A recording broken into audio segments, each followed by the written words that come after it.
Throughout history, color has been a silent force, signaling joy, danger, and status. We live in a world bursting with color, but for most of history, every vibrant hue was hard-won. Obtaining a single shade could mean crossing deserts, braving seas, or harvesting thousands of creatures for a gram of pigment. Some colors were so rare, only kings could wear them. Today, we'll uncover the strange history of color, how it shaped civilizations, art, and power. From royal robes to deadly wallpapers, we'll reveal the secrets and sacrifices behind the colors that painted our world. Let's begin our journey into this vibrant and sometimes perilous history. Our story starts with Tyrian purple, a color so precious it was reserved for emperors and high priests. In ancient Rome and Byzantium, laws forbade ordinary people from wearing purple. It was a symbol of ultimate power. Its source? The mucus of a tiny Mediterranean sea snail. Extracting the dye was a gruesome ordeal. Tens of thousands of snails were cracked open, their glands left to rot in vats under the sun. The stench was legendary, but the result was a deep regal purple, worth more than gold. Dyers guarded their methods, passing secrets through generations. 250,000 snails yielded just enough dye for the trim of a single toga. This scarcity made purple the ultimate luxury, funding empires and building cities. When Constantinople fell in 1453, the secret of Tyrian purple faded into legend.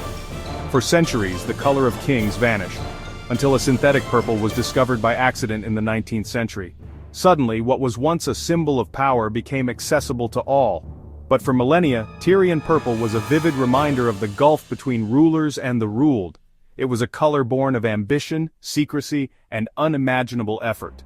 The legacy of purple endures, still echoing royalty and prestige. If purple was for kings, ultramarine blue was for the divine. This pigment, made from lapis lazuli, was more valuable than gold, and reserved for the holiest subjects in art. The best lapis came from remote Afghan mines, carried by caravans across deserts and mountains to Europe. By the time it reached artists, its price was astronomical. Turning stone into pigment was painstaking. Lapis was ground, purified, and separated from impurities in a laborious process. Only a fraction of the stone became the brilliant blue artists craved. Patrons specified ultramarine in contracts, often reserving it for the Virgin Mary's robes. Its use signaled both piety and immense wealth. For artists, access to ultramarine was a mark of trust and prestige. The pigment's rarity and brilliance made it a symbol of the sacred and the sublime. Ultramarine's story is one of perilous journeys, secret techniques, and the pursuit of the perfect blue. It transformed art and the way we see the heavens. Even today, ultramarine remains a color of wonder and aspiration. Saffron, the golden red thread from the crocus flower, has colored history for over 4,000 years. Each flower yields just 3 tiny stigmas, hand-harvested at dawn, a race against time and heat. It takes 150,000 flowers to make a single kilogram, making saffron the world's most expensive spice. As a dye, it produced a luminous yellow-orange, symbolizing both spiritual enlightenment and worldly prestige. Buddhist monks wear saffron robes, ancient warriors and kings did too. Saffron's value lies in its delicacy and the immense human effort behind every strand. Cleopatra bathed in it, Persians offered it to gods, and Europeans fought wars over it. Unlike the stench of purple or the grind of blue, saffron's power is subtle, luxury rooted in patience and care. It's a color you can see, taste, and smell, a living link to ancient rituals and fields. Saffron's story is one of fragility, value, and the beauty of the human touch. Not all colors came from noble sources, some were deadly. Mummy brown was made from ground-up Egyptian mummies, used by artists for its unique tone. The pursuit of green led to Scheele's green, an arsenic-based pigment that poisoned countless people through wallpaper, toys, and even candy. Napoleon's death may have been hastened by his favorite green wallpaper.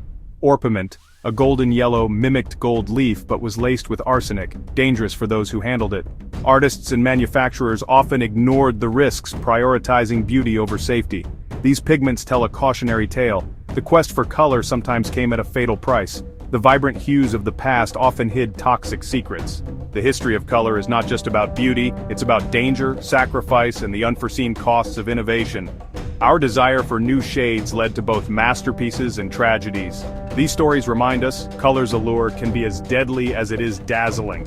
The legacy of these strange pigments lingers in art and cautionary tales. Sometimes, the most beautiful colors had the darkest origins. The 19th century changed everything. Chemistry unleashed a rainbow for all.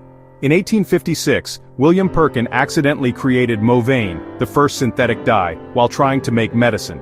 Suddenly, purple was no longer just for royalty, it was everywhere, even worn by Queen Victoria. Chemists raced to create new colors, flooding the world with bright, affordable dyes. Artists embraced these pigments. Impressionists painted with colors never seen before.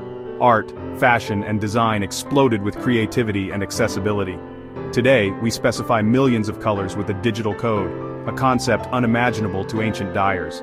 The rarity and status of old colors have given way to infinite choice and personal expression, yet the echoes of ancient colors remain: purple for royalty, blue for tranquility. Their stories are woven into our culture and imagination. Behind every color is a tale of discovery, obsession, and human ingenuity. The colors we see are more than light, they're artifacts of our shared past. Our world is painted with the legacy of those who chased the rainbow. The human story is inseparable from our pursuit of color. Each hue marks a chapter of ingenuity, desire, and sometimes danger. Our quest for beauty has led to both wonder and warning. Today we create colors with ease, but the impulse remains: to express, to tell stories, to leave our mark. The spectrum of human experience is reflected in the colors we cherish and create.